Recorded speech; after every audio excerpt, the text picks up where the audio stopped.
Hey guys, welcome back to today's video. Today is Tuesday, November 18th, 2025, and today we have some news right off the press. A federal judge, 3 judges in the state of Texas, have now made the announcement that they are blocking the Texas Republicans' brand new congressional map for the 2026 midterm elections and will not allow its implementation ahead of the upcoming midterm cycle, effectively restricting the number of Republican seats all the way from what was going to be an upwards of 30 seats in the state of Texas down to the initial number of 25 statewide. This news comes as Donald Trump appointed justices, Republican judges who serve on this panel here, making that choice and announcing that they believe that this map does in fact violate many of the arguments that were brought before them, and what it shows is that they must now revert to the old congressional map that was implemented in the 2022 midterms as well as the 2024 presidential election. This news is really, really groundbreaking. It comes at a time that Donald Trump has already suffered a multitude of losses across this entire battle and debacle across the redistricting from states like California, where it passed overwhelmingly across the state, and even taking a look at other states that have seen questions about them moving forward, states like Indiana and Kansas and Nebraska, all of which have now made the announcement they also will be not moving forward ahead with brand new congressional maps. But Texas was this first state. It was the impetus for all that has started here. It is so ironic that the state that began this all-out frenzy between Democrats and Republicans, that Texas now is finding itself subject to the rule of law, where the justice system is saying that this is the wrong map and it cannot be implemented. And the thing here about what this federal judge's ruling actually does, it requires that the appeal now go directly to the United States Supreme Court, which there's a chance the U.S. Supreme Court ends up staying the map until they can actually see the case. But the fact remains, this is going to be an insane hurdle for Republicans to cross, especially given that the declaration deadline is December 8th, 2025, which means that if the U.S. Supreme Court decides that these judges are correct, or at least says that they should be using the 2021 map, every single gain that Republicans thought they were making in the brand new congressional map in 2026 in Texas would suddenly be lost. And to give you a general idea of what the Republicans were trying to do in Texas, you will know if you've been tracking for a while on this channel, but the point is that in Texas, what the Republicans decided to do was to draw out these 5 seats from the Democrats. They took away Texas 34, they took away Texas 28, and they took away 3 safe Democratic districts all across the state, effectively reducing down Democratic advantage here, not advantage, but Democratic seats here, all the way down from 13 down to a total number of 8 across the state, giving Republicans 30 seats across the board.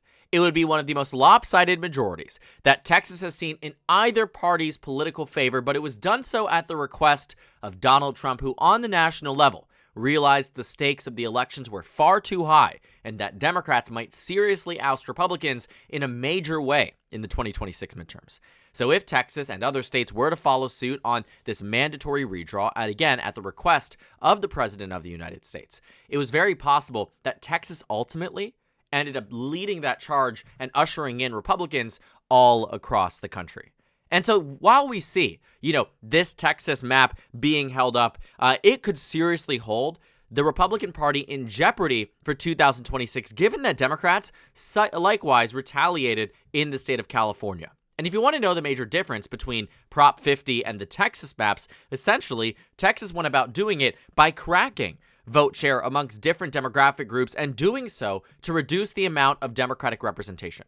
In California, the voters had a decision being made and presented to them on the ballot months that this map was being scrutinized, publicized, looked through, campaigned upon, and the Republicans lost. It was a citizens-led referendum where over 7 million California residents ushered in a brand new congressional map compared to just about 150 Republicans in the Texas House and Texas Senate combined, less than that even, that they made that decision to draw brand new congressional boundaries.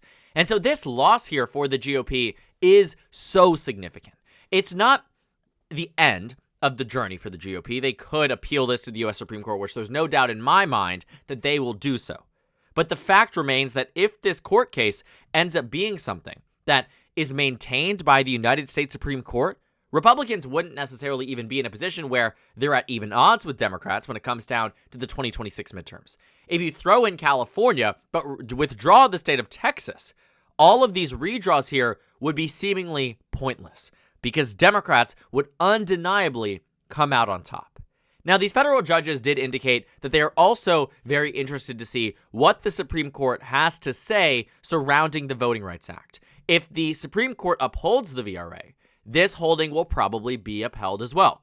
If they gut the VRA, chances are this case will follow suit and Texas will be allowed to have their new congressional map. And chances are they'll probably go even further. There is a bit of a limbo, too, where depending on what the U.S. Supreme Court has ruled as it pertains to Section 2, whether it is a carve-out or some exemptions or some slight alterations, and ruling certain things unconstitutional versus not, you could see maybe some actual changes there that aren't as drastic for the Democratic Party as an end-all be-all for this. But based off what we're seeing right now, the real and honest answer about this Texas news is that it really does damage to the GOP and their ability to win in 2026. Because let's put this into perspective, right? The Texas Republicans gained 5 seats in their new redraw. California counteracted by gaining 5 as well. Republicans in Missouri took away an additional district, but that one might also go to a referendum in 2026 and be postponed by a year. In Indiana, they failed to do it. In Kansas, they failed to do it. In North Carolina, they gained a Democratic district. So if we're actually showing you on the visual stage, let's just acknowledge it, okay? Republicans gained 1 in the state of North Carolina. They gained 1 in the state of Missouri, and that's really it, the extent of what we're seeing across the board here. Ohio was supposed to usher in an additional district. Maybe they could get one of these, let's say, to be fair to them. Okay, they're going to win one of these districts. Maybe not, though. I mean, they have an exceptionally strong Democrat running there, Marcy Kaptur, which will be quite interesting. But it really just extends to Missouri, Ohio, and North Carolina. And Ohio, again, is a stretch there. And I'm only giving it to them because Texas right now is no longer a guarantee. And so what would have been, Republicans having these 5 seats across Texas, you would have found that, the map here would have given Republicans 228. But if the Democrats are, in fact, going to be, which they already passed Prop 50, so give the Democrats an additional 5 seats in the state of California, but under this circumstance where, the California maps counteract Texas, but Texas's map is withdrawn, then you revert back to that map that gives Democrats back Texas 34, gives them back the Texas 28, gives them back the 3 other districts across the state, and you would end up with a map and math that actually puts Democrats closer to the majority than where they even started at baseline. Meaning that had Donald Trump never even initiated a mid-decade redraw in Texas, none of this would have happened. And the nightmare scenario for the GOP that we have not explored, which we will talk about tomorrow fully in depth, is that if this ruling is upheld by the United States Supreme Court and Virginia, which just saw the ushering in of the most drastic Democratic advantage in the state legislature since 1987, Virginia is set to do a redraw as well, where Senator Luis Lucas, who is the president pro tempore of the Virginia State Senate, the highest-ranking Democrat, who herself was subject to congressional gerrymandering that ended her bid for Congress in 2001, has been very brazen and very public with it about her attempts to redraw Virginia in a way that makes it so Virginia, by the end of 2026, would have 10 Democrats in Washington, D.C.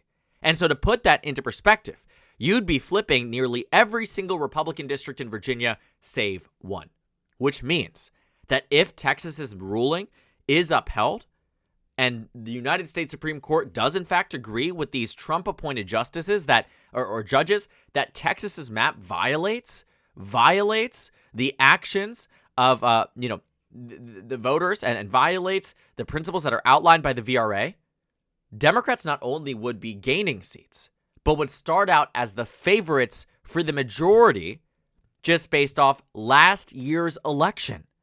Think about that. An election where Democrats lost control of the Senate, they lost control of the House, they lost the White House, and yet, because Donald Trump and the Republicans initiated this all-out frenzy, their party would start as the underdogs rather than the undeniable favorites, which would be the exact opposite of what Donald Trump wanted in the first place. This news is groundbreaking when it comes down to redistricting and has massive implications. The real question will be, how does the Supreme Court react, and what do we see as the immediate next steps on either side of the aisle? But as it stands today, terrible news for the GOP, great news for the Democrats, and based off the betting markets that now give Texas a 46% chance at this redraw going through yesterday morning, it was 94% under this threat of court order and court revision.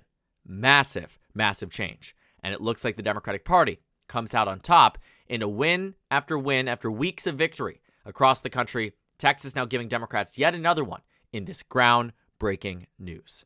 So thank you guys so much for watching this video. Make sure to comment down suggestions below. Subscribe on the left if you haven't already, and check out the Instagram and Twitter. At the top left of the screen, there's also a Discord server for you to go ahead and join. On the screen, there's a video for you to watch, and then a playlist for my 2026 House election analysis videos. Again, thank you guys so much for watching, and I will see you all later today.